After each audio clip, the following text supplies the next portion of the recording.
Olá pessoal, estamos mais uma vez aqui na Nuvem para trazer novidades para você. E hoje o objetivo é quebrar um mito de que eu sempre preciso de indicações para iniciar o meu trabalho na advocacia. Sou Paulo Souza, advogado há 15 anos e junto comigo está também o advogado há mais tempo do que a gente gostaria de ficar admitindo, Igor Maciel. Tudo bem, Igor? Fala, Paulo, tudo bom? Gostei aqui da estrutura do cenário aqui da nossa organização. Bom dia. Queria inicialmente pedir desculpas aqui, mas como eu estou em viagem, estou tendo que fazer aqui o bate-papo do quarto do hotel, mas acho que o assunto é bem legal e vale a pena a gente, primeiro, acordar muito cedo para falar e, segundo, falar ainda que não esteja dentro do estúdio 100%. É, Tudo esse, bom? e esse é um dos grandes pontos também, né, da advocacia, Igor, é essa versatilidade que a gente precisa ter, né, esse poder de adaptação. Porque veja, eu também, né, a gente tinha planejado aqui fazer uma transmissão um pouco mais elaborada, um pouco mais diferente, mas as coisas não caminharam do jeito que a gente gostaria. E um dos fatores foi precisamente, talvez o fator determinante, né, tenha sido precisamente o fato de você estar viajando e viajando, digamos, a serviço da advocacia para fazer as coisas. Não, mas melhor a gente mudar, não fazer. Não, não. Vamos alterar a viagem? Também não. Vamos manter a viagem, né? Tem esse atendimento ao cliente que é sempre fundamental e ao mesmo tempo também transmitir assim uma parte desses nossos conhecimentos a respeito do assunto. Então, é, parte da advocacia é isso, né? Saber trabalhar com as ferramentas que tem quando tem, porque se a gente for esperar, por exemplo, para captação de clientes por marketing digital, a gente tem um canal com 1 milhão de seguidores para começar a ir atrás de cliente, a gente não faz nada nunca. Então, o real nunca é o ideal, mas é o que tem e dá para trabalhar bem com o real também, claro. Parece um pouco papo de coaching, assim, né? Mas o feito é melhor do que o perfeito, né? Isso eu tenho convicção. A gente, muitas vezes, já passaram aqui pelo escritório e nem sempre os advogados mais brilhantes tecnicamente são os melhores.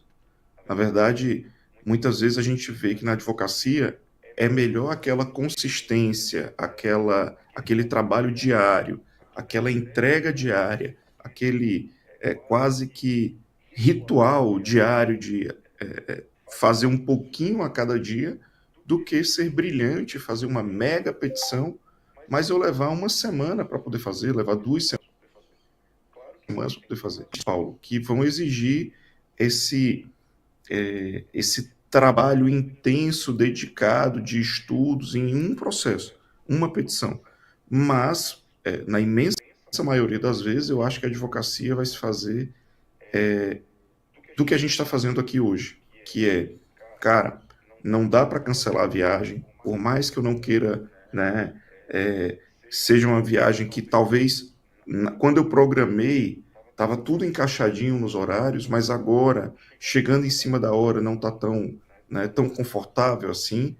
Por mais seja desconfortável, por mais que tenha que madrugar, por mais que tenha que pegar um voo de madrugada, é o jeito, temos que fazer, né? Então, aqui enquanto a gente for, já está pronta, porque daqui a pouquinho, depois da transmissão, eu já vou viajar de novo, né? Então, o... É, exatamente. Isso me faz lembrar também do meu primeiro cliente, Igor. Quando eu comecei a advogar solo, né, sozinho, e comecei a anunciar, né, para as pessoas próximas e tal. Falei, olha, estou advogando, se precisar de alguma coisa, né, me avise e tal. Eu lembro que na minha inexperiência eu até evitava falar muito qual era a minha área, para a pessoa não pensar num caso ou em alguém e falar, não, mas o Paulo não vai trabalhar com isso, né? Eu achava melhor falar, não, deixa ela trazer e aí eu vejo se eu consigo dar conta lá, depois a gente resolve, né?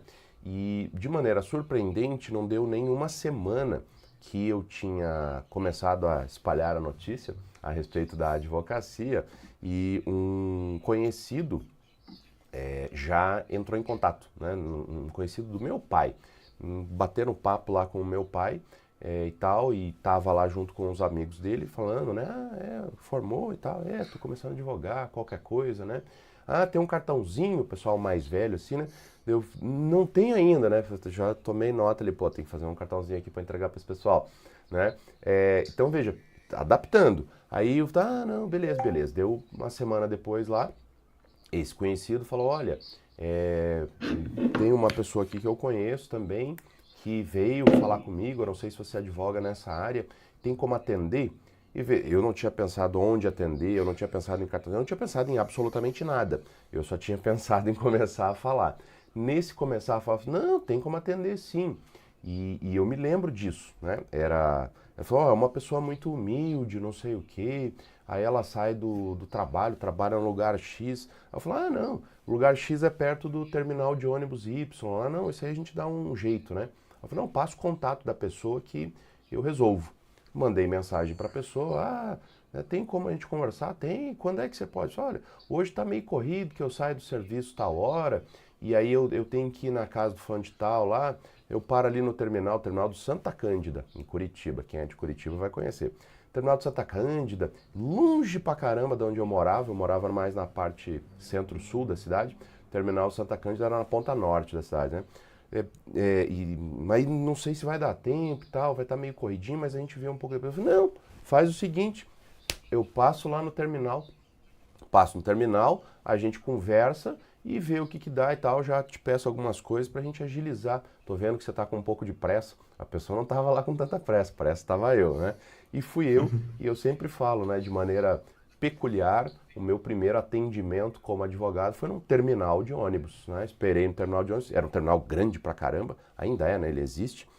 Aí na parte interna ali tem algumas lanchonetes, restaurantes e tal. Atendi a pessoa lá e pau, desenrolei. Sem ter um lugar para atender, né, sem ter nada profissional, nada de nada.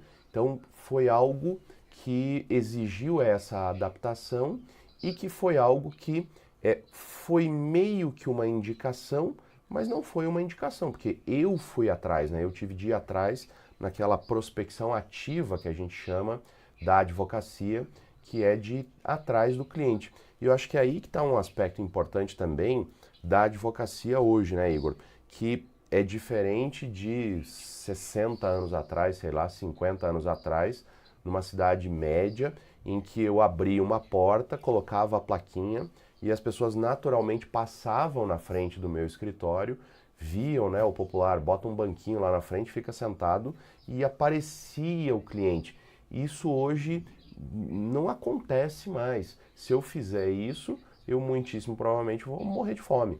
E a advocacia mudou, a forma de encontrar clientes também mudou, né? Mesmo essa indicação antiga que tinha, né? A pessoa de uma família muito tradicional, que daí era indicada para as outras famílias, né? Isso é algo de nicho, talvez, que, pelo menos na minha realidade, não existe mais.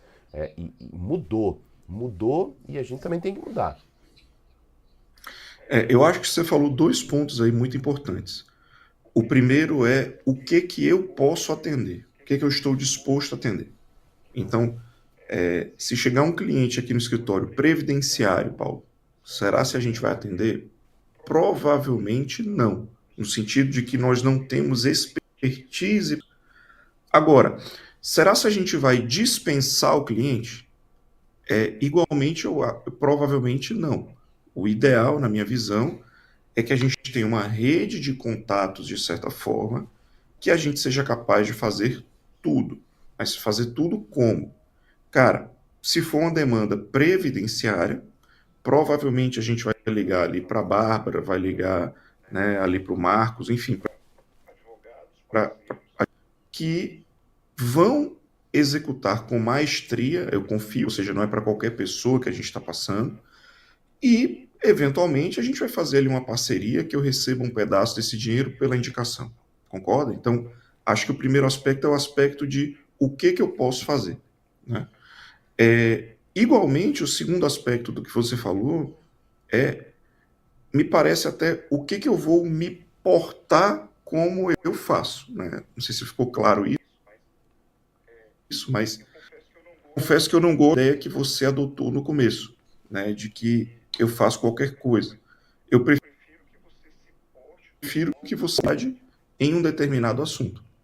Então, essa autoridade em determinado assunto, sei lá, no meu caso, eu acho que quando você olha o meu Instagram, fica aparecendo ali, de certa forma, né? Eu tento deixar claro que o que eu sei fazer da vida é direito administrativo.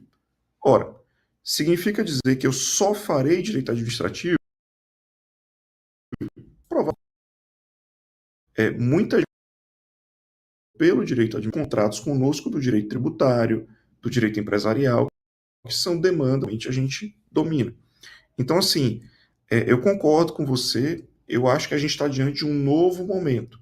Eu não posso simplesmente abrir a banquinha e dizer que eu sou advogado que vai aparecer cliente. Não. Eu tenho que me vender, que ainda hoje passa por o que que eu sei fazer, o que que eu farei. No meu caso, eu vou me portar como direito administrativo, o que não significa dizer que eu vou fechar as possibilidades para qualquer outra parceria, para qualquer outra área, digamos assim. Porque eu quis chegar, eu também farei através de parcerias. E a vitrine hoje em dia, o marketing hoje em dia não tem jeito, né, Paulo? Eu acho que é a rede social. Acho que você pode falar até melhor do que eu. Você tocou em várias coisas, cara, aqui que são bem importantes, né? A primeira, e eu acho que elas estão todas meio conectadas no fim das contas, né?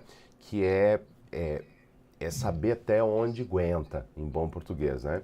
E eu concordo contigo, eu fiz o que fiz lá atrás por total inexperiência, né? Se o Paulo de hoje pudesse voltar no tempo e conversar com o Paulo de 15 anos atrás, ele certamente ia falar, não, meu amigo, faz desse jeito não, sair atendendo qualquer coisa. E não demorou muito, não, para eu ver o tamanho do buraco que eu estava me enfiando e que como aquilo não ia dar certo, Igor, só para você ter noção. Aí teve logo, né, pelo menos o primeiro caso foi na minha área de direito privado. Aí na sequência veio uma questão que envolvia direito tributário. Foi a primeira vez que eu tive contato com a advocacia tributária na minha vida. Era um caso relativamente simples, mas ainda assim ele me deu muito trabalho para resolver, porque eu tive de estudar, entender o funcionamento. E ali eu comecei a ver que o buraco era mais embaixo. Por quê? Porque para cada caso que estava fora da minha zona de expertise, eu até conseguiria dar conta. Só que a quantidade de trabalho que aquilo dava, e o esforço que aquilo dava, o tempo que eu gastava com aquilo, eu comecei a ver que se cada caso fosse daquele jeito, eu jamais ia conseguir concluir todos os casos da minha vida e eu não ia conseguir dar continuidade, porque ia dar uma hora que eu ia ter tanto trabalho para cuidar desses poucos casos, todos muito diferentes entre si, que eu tinha de cuidar, que eu não ia conseguir ir atrás de novos clientes, eu não ia conseguir dar outros passos na advocacia, né? Claro, tinha uma dificuldade em relação à parceria. Eu falo por quê? Porque quem eu conhecia da área jurídica eram basicamente os meus colegas de faculdade e a esmagadora maioria deles foi para concursos, alguns deles já eram concursados nessa etapa ali, coisa de 6 meses depois da formatura. Então eu não tinha sequer para quem indicar direito, né, determinadas áreas, por exemplo, previdenciário. Eu não tinha para quem indicar previdenciário, porque eu não sabia quem é que advogava, que eu poderia confiar e fazer uma parceria na advocacia previdenciária, né? Então isso era uma dor muito grande que eu tinha, era uma advocacia meio insular, né, para usar uma palavra bonita, né? Eu ficava meio ilhado e eu não sabia direito o que fazer. Hoje eu faria completamente diferente, né? O bom e velho, faço o que eu falo, não faço o que eu fiz, né? E nesse caso, né, eu acho que a ferramenta que a Nuvum oferece com parcerias é muito interessante nesse sentido, porque a gente tem várias possibilidades de conhecer diversos parceiros e estabelecer parcerias boas, né? É claro, lá na guia de parcerias eu não vou conhecer todo mundo que está lá, mas eu posso entrar em contato com aquela pessoa e sentir. É igual ir no médico, né? Às vezes a gente vai num médico e fala, esse aqui eu não sei se eu gostei muito, esse aqui é muito enrolado, ou esse é muito direto, né? Cada um tem um perfil e aí vai dando um bate-papo, você vai vendo como funciona, o exame que o médico faz, você gosta, não gosta. Então tem um pouco disso. E eu acho que parceria é a mesma coisa. A gente já teve também parcerias no escritório, parcerias, teve e tem, né? Tem parcerias que duradouras até hoje, de anos aí que tem, e tem parceria que não rolou. A gente fez uma vez, eu me lembro, né, de um escritório lá do Rio de Janeiro, que a gente fez uma parceria e tal, num caso, sabe, não senti firmeza, não gostei. Então a gente acaba que não faz mais. É do jogo, né? Eu acho que é um pouco disso também.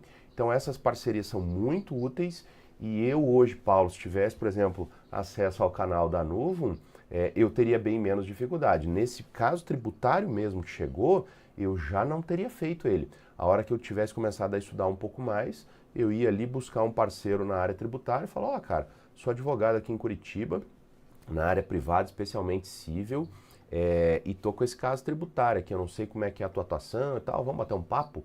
Pronto, né? Eu já me resolveria ali. A gente ia fazer um contrato de parceria, fixar um valor de honorários e pau na máquina, sabe? Acho que aquilo, e sim, sinto que até esse advogado parceiro teria cobrado honorários advocatícios de forma melhor do que eu, bem melhor do que eu. Então, no fim das contas, eu teria ganhado talvez próximo do que eu ganhei fazendo todo o trabalho, sem ter de fazer todo o trabalho, né? Então, acho que esse é um grande ponto fundamental. E claro, isso passa também, e aí você tocou num outro ponto, que é rede social, né? Não tem como eu me vender na advocacia em rede social como o advogado tudólogo. Você faz o quê? Hoje eu faço um post sobre condomínio, amanhã eu faço um post sobre a reforma tributária, depois de amanhã eu faço um post sobre os problemas que aconteceram lá no Rio de Janeiro e aí a repercussão criminal. Cara, como assim? O que você faz, né? Ninguém, eu acho que não cria uma imagem de credibilidade muito grande, né? Você fica parecendo um comentarista esportivo muito raso, a não ser que teu objetivo seja, e aí a gente começa a falar de objetivos com redes sociais, né, Igor? A não ser que o seu objetivo seja, por exemplo, arrastar público para o teu perfil para você ficar jogando em parceria. Você vai ser um advogado que não advoga muito. Você vai ser um advogado captador. Isso é uma possibilidade, né? É difícil conseguir isso, mas é uma possibilidade. Eu quero ser meio tudólogo, a hora que chegar, eu vou fazer esse contato com o cliente e vou fazer a parceria. Ó, eu tenho um parceiro aqui na área tributária, então eu já vou jogar lá para o parceiro da área tributária. É uma possibilidade. Eu não sei se eu faria, mas é possível. Então, eu me lembro inclusive, né, de uma postagem que você fez e que você postou em teste, né, em diferentes redes sociais e como públicos diferentes reagiram a essa postagem. Você falou algo muito interessante, que é o que eu quero e espero na rede social. Eu acho que eu tenho que ser intencional quanto a isso. Então, vamos lá. Eu acompanho alguns perfis de advogados, Paulo, que eu não sei se você já deve ter visto, mas se não, eu te mando depois. Um deles, ele fala mais de coisas assim, eu ia dizer coisas aleatórias, mas não é. Ele fala de coisas como, é, tipo uma mensagem motivacional, mas é um motivacional meio do mal, assim, porque ele entra e fala assim, olha, sei lá, se livre do seu parente que só te enche o saco, sabe? Assim, não é um seja você mesmo e você vai ser melhor a cada dia. Ele dá umas porradas assim, só que umas porradas tipo, cara, se afasta desse parente e tal. E ele faz umas postagens em preto, o fundo preto assim, e o texto branco. Então aquele texto, o perfil dele até é bem interessante. Eu acho que ele deve ter ali uns 30, 40 mil seguidores, mas certamente não é só advogado, certamente é qualquer pessoa que gostou ali do conteúdo, segue ali, né, basicamente. E eu também sigo o perfil de um outro advogado, que talvez você já deva ter visto, que ele é advogado também, e ele comenta política. Então, Lula se encontrou com Trump. Você entendeu a estratégia? Aí ele bota, segue o fio. Aí ele coloca um carrossel com umas 10 lâminas, dizendo assim, olha, que essa foi a estratégia do Trump, essa foi a estratégia do Lula, o Lula conseguiu isso, o Trump conseguiu aquilo. Então ele fica meio que num comentário político. E como ele aprofunda muito uma opinião pessoal dele, você chega ali no cantinho, nos compartilhamentos, tem 700, 800, porque ele fala um negócio bem. E é bem interessante. Geralmente é contra-intuitivo o que ele fala. Sabe? Não é o Trump ganhou, o Lula perdeu, o Lula ganhou, traz ali uma análise estratégica do jogo político, envolve a China, envolve a Coreia, sabe? Um negócio bem aprofundado assim. E, naturalmente, você vai lá no perfil dele e tem 1000 comentários, Paulo. Comentário de quem é de esquerda criticando ou elogiando, comentário de quem é de direita criticando ou elogiando. Tá, o que ele esperou com aquela postagem? Cara, não sei, mas ele conseguiu engajamento. Concorda? Se ele conseguiu engajamento bom ou engajamento ruim, eu também não sei, porque depende da estratégia dele. Mas que ele engajou na rede, com certeza. E aí eu preciso me entender. O que você espera? Às vezes, essa é uma pergunta até que uma discussão que eu já tive com o Paulo algumas vezes. O que é melhor no perfil do advogado? É eu ter 200 mil seguidores ou eu ter 1000 seguidores, 500 seguidores? Eu acho que depende muito, Paulo. Porque, veja, primeiro, se eu sou advogado criminalista, eu não sei se meu cliente vai curtir minhas postagens, sabe? STJ reduz a pena de tal forma. Eu não sei se o cara vai curtir minha postagem dizendo, é isso aí, doutor. Não, acho que, pelo contrário, ele vai estar até constrangido de entrar no meu perfil. Eu acho que o advogado de família é algo até meio parecido. O casal está querendo se divorciar. Poxa, se a mulher pega o homem curtindo a postagem de um advogado de família, eu acho que a coisa até vai escalar mais do que o que eventualmente ela não queria, ou vice-versa, naturalmente. E o terceiro é que rede eu quero estar e como eu quero me portar. Eu acho que hoje, qualquer local que você vá sobre marketing jurídico, ele vai dizer esteja em todas as redes, né? Eu parto tão a favor dessa tese porque eu acho que é muito difícil você estar em todas as redes.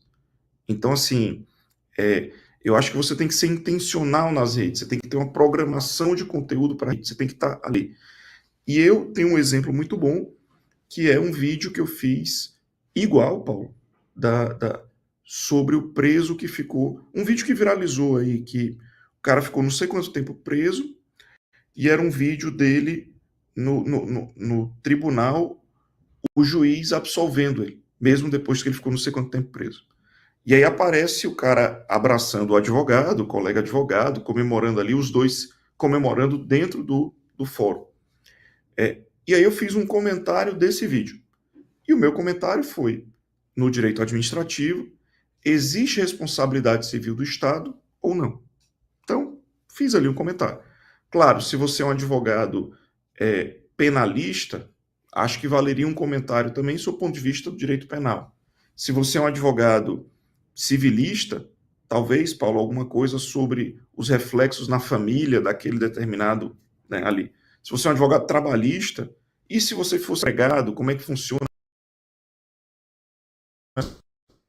Nas diferentes áreas caberia uma reação àquele vídeo. No meu caso, esse vídeo que eu fiz, ele talvez não tenha tido tantas curtidas assim no YouTube, mas os comentários do YouTube são de alto nível. Ou seja, me parece que no YouTube, 10 ou 15 pessoas comentaram, provavelmente 10 ou 15 possíveis parceiros da advocacia, porque os comentários bem inteligentes, bem aprofundados. Teve 1000 visualizações, não viralizou. Tudo bem, talvez eu não quisesse viralizar. No Instagram teve, sei lá, 10.000 visualizações e todos os comentários, em sua maioria, são legal o vídeo, parabéns, obrigado e tal. Cara, que eu não sei se isso vai trafegar para o escritório, de alguma forma. E no TikTok, o vídeo vira, mas os comentários foram todos comentários de pessoas que não são meus clientes. Doutor, meu marido está preso há 3 meses, não é o meu público. Então, assim, cara, o que você espera da sua postagem? E é isso que eu queria que tu comentasse um pouquinho. Né? Eu acho que tem a ver com posicionamento e não necessariamente com quantidade de X e quantidade de visualizações. Eu acho que você tem que ser constante e posicionado, né? Esse é um ponto bastante importante que você tocou, Igor, porque né, é o grande ponto aqui da nossa transmissão. eu não preciso de indicações para começar na advocacia. Por onde eu posso começar? Pelas redes sociais. Mas como é que eu faço essa minha presença nas redes? O que é que eu quero? Né? Acho que o grande ponto é o que é que eu quero. Claro que a resposta de todo mundo é: eu quero ganhar dinheiro, eu quero ter cliente e ganhar dinheiro, ponto. Esse é o óbvio. Fora do óbvio é que vem a pergunta, né? Qual é o tipo de cliente? Onde é que está esse cliente? Como é que eu vou chegar a esse cliente? Como é que esse cliente vai chegar até mim, né? O exemplo que você deu aí do seu caso é interessantíssimo. Pô, se eu fosse um advogado criminal, rapaz do céu, essa postagem aí no TikTok tinha sido a melhor coisa que eu já fiz na minha vida, né?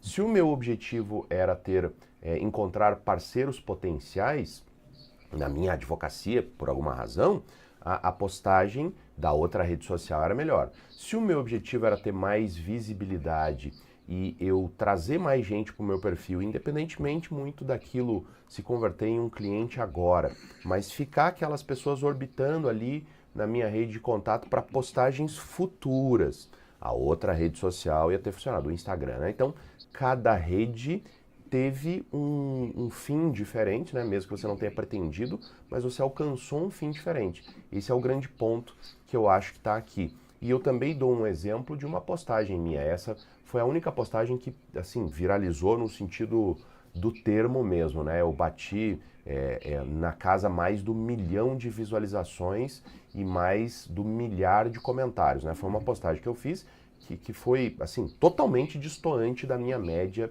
de publicações, atingiu um público quase 100 vezes maior do que o público que eu habitualmente atingi. E essa postagem, ela foi criada nesse intuito, né? Porque venho eu aqui falar sobre isso, mas eu testo essas coisas antes de vir falar, né? Com experiência. Diferentes tipos de postagens, como o público reagia a diferentes públicos de postagem, que tipo de comentário eu recebia, o que acontecia, o que se transformava em potencial cliente para o escritório, o que se transformava em potencial cliente lá para o meu curso de prática, né? Cada uma dessas vertentes, um vídeo mais descontraído, um vídeo mais sério. Então, assim, esse vídeo foi talvez o melhor vídeo para o caso de eu ser uma referência na advocacia imobiliária. Se eu quisesse ser o cara da advocacia imobiliária no Brasil, aquele vídeo tinha sido o vídeo mais certeiro, aquela postagem dentro do Instagram mais certeira. Por quê? Porque choveu gente falando: ah, tive um problema parecido. Ah, isso já aconteceu comigo e inclusive tenho esse outro problema. Ele foi muito focado em cliente final de escritório de advocacia na área imobiliária. Então, aquele foi muito certeiro. Se eu pretendesse seguir especificamente nessa área, a gente volta lá de novo ao especialista, era ali que eu começava a minha rede do Dr. Paulo, especialista em direito condominial, em direito imobiliário, né? Porque foi muito certeiro. Então, veja, um tipo de post específico. Esse post, porém, ele não se converteu, ele se converteu em 2 clientes na realidade, mas não se converteu em mais clientes porque eu errei no nicho desse público-alvo. Eu imaginava que viria cliente, né? Mas eu queria ver que tipo de cliente apareceria. E aí não era o tipo de cliente que eu pretendia. O tipo de cliente que eu pretendia era muito mais vinculado à administração condominial. E veio muito condômino, né? Então não era o nicho que eu queria, mas estava próximo ali. Então errei acertando, mas ainda errei de maneira mais próxima. Agora, uma postagem que eu fiz despretensiosamente de uma decisão do STJ, que eu confesso que era meio burocrática, assim, uma decisão meio chata para o potencial cliente, foi, curiosamente, um caso que trouxe para o escritório um cliente advogado. Então, um colega advogado que quis fazer uma parceria conosco por força do comentário que eu fiz à decisão do STJ. Nossa, doutor, que legal, esse caso, não sei o quê, inclusive eu tenho um caso parecido aqui, que tá para ser julgado no Tribunal de Justiça aqui do Estado, não sei o quê, e aí eu queria ver contigo uma estratégia. Eu falei, não, vamos conversar e tal. Marcamos uma reunião, Eu falei, olha, você já fez o recurso de apelação? Você...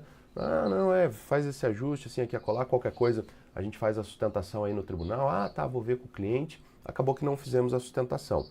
Tempos depois, ele, olha, tá indo para julgamento, mas eu já conversei com o cliente aqui e eventualmente nós vamos ter que recorrer ao STJ. Aí sim a gente quer fazer uma parceria para o recurso especial. Pá, saiu a parceria para o recurso especial. Mas veja, 2 pontos, né?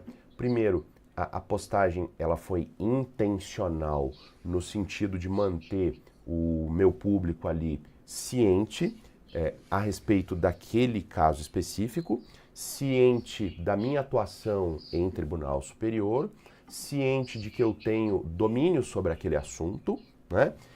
Mas não foi captando de maneira direta. Foi só um comentário de notícia. E o cliente não virou cliente do dia para a noite. Demorou, acho que uns 8 meses mais ou menos, para daí aquilo se converter num contrato de honorários, né? Então esse acho também que é um ponto importante quando a gente fala de redes, é que é um trabalho contínuo. A postagem que eu fiz hoje não vira um cliente amanhã sempre, né? Às vezes isso toma um pouco mais de tempo. Então as redes sociais são essa ferramenta muito importante para clientes, mas aí a gente volta para o início, né, Igor? É essa transmissão aqui. Nem tudo sai do jeito que a gente quer, nem tudo sai perfeito, mas a gente tem que fazer. Se não for feito, não vai rolar. E os resultados às vezes são mais imediatos, como no caso lá da minha postagem do condomínio, mas outros casos vai demorar meses, ainda como resultado dessa postagem que eu fiz agora. 8 meses depois é que foi sair lá. Então, diferentes técnicas de captação, diferentes técnicas de chegar ao cliente. Eu acho que a única técnica que não funciona mais é a técnica do banquinho na frente do escritório, como se fazia 50 anos atrás. E aqui, pessoal, só para concluir aqui meu comentário, pegando esse gancho do que o Paulo falou, a gente às vezes deixa de fazer porque só tem 30 seguidores, 100 seguidores, 200 seguidores. E veja, seguidor não é métrica. Não se importe com seguidor.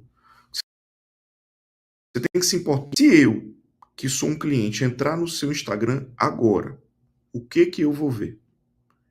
Então, na verdade, o seu Instagram precisa ser uma espécie de cardápio, de menu. Então, primeiro, deixe seu Instagram aberto, né? Não pode ser um Instagram privado. Segundo, eu ontem dei uma palestra e à noite, depois da palestra, a gente foi tomar um vinho. O que eu preciso postar no meu Instagram, Paulo? Sou eu na palestra? Sou eu com os alunos que estavam na palestra? Ou sou eu tomando vinho? Eu acho que isso tem um limite aí também do que eu quero. E tá tudo certo. Se você quiser postar o vinho, poste. Só não poste você no vinho às 5 da manhã, voltando, falando bobagem ali, né? Embriagado. Não, aí também você está jogando contra você. Agora, eu acho que a gente tem que ser intencional, como eu disse. E o Instagram é um cardápio. Então, pense no cliente que vai entrar na sua rede social daqui a 6 meses. Assim, ia falar até um palavrão aqui. Eu sei que é ruim, mas é algo de médio prazo também.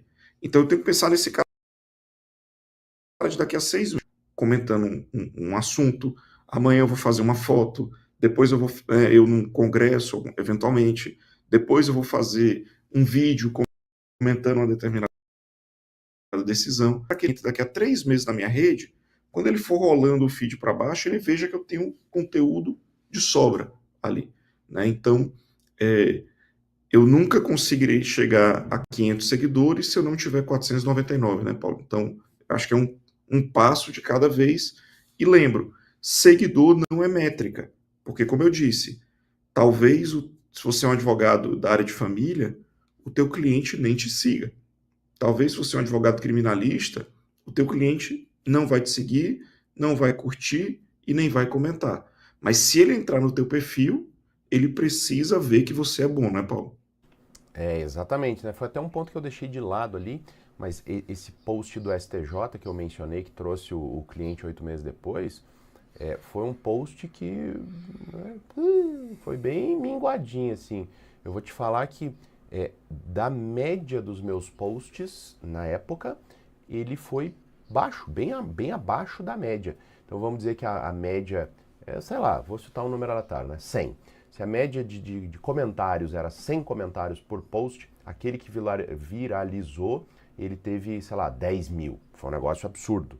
E esse do STJ teve 8. Assim, eu juro, foi uma repercussão muito baixa. Eu falei, nossa senhora, esse aqui flopou. E 8 meses depois eu estava fechando um contrato de honorários. Então é exatamente isso, Igor.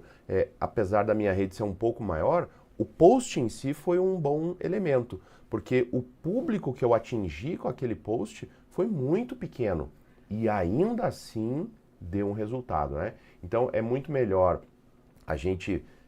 pronto, vou dar um exemplo simples aqui, né? É você chegar na final do Campeonato Carioca e anunciar produtos do Palmeiras ou do Corinthians. Cara, você está falando para 60 mil pessoas, mas nenhuma delas vai comprar seu produto. Não faz sentido você falar para esse povo, né? Diferente de você parar no meio da rua no Rio de Janeiro e 20 pessoas passando, você vender um produto do Flamengo. Pô, com certeza uma você vai vender, porque com certeza pelo menos metade daqueles lá são flamenguistas.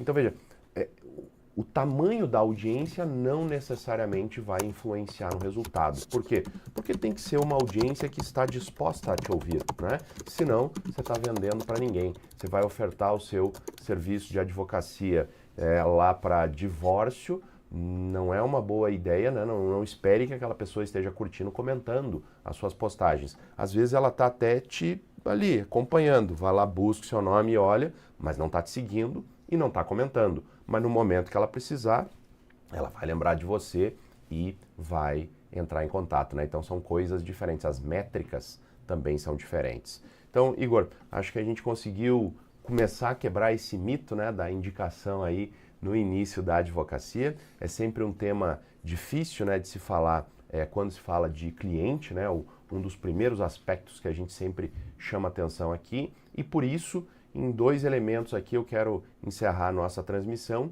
que é lembrar da guia das parcerias lá da Nuvum, é um dos caminhos legais que a gente tem, que a gente usa mesmo, né, como advogados, as parcerias, elas sempre são muito úteis. E segundo recado é o recado das redes sociais. Comece a fazer um trabalho consistente de redes sociais para você não depender de indicações. E sobre ambos os temas a gente vai falar mais aí adiante também, né? Quero agradecer aí tua presença, cara. Apesar dos pesares que a gente teve para conseguir fazer a transmissão, acho que no fim das contas deu tudo certo. E, claro, lembrar o pessoal que a gente tem uma sequência aí de transmissões comigo, contigo, com outros advogados para falar um pouco sobre advocacia, tá bom? Grande abraço aí, meu amigo. Obrigado mais uma vez. Tchau, tchau, pessoal. Obrigado.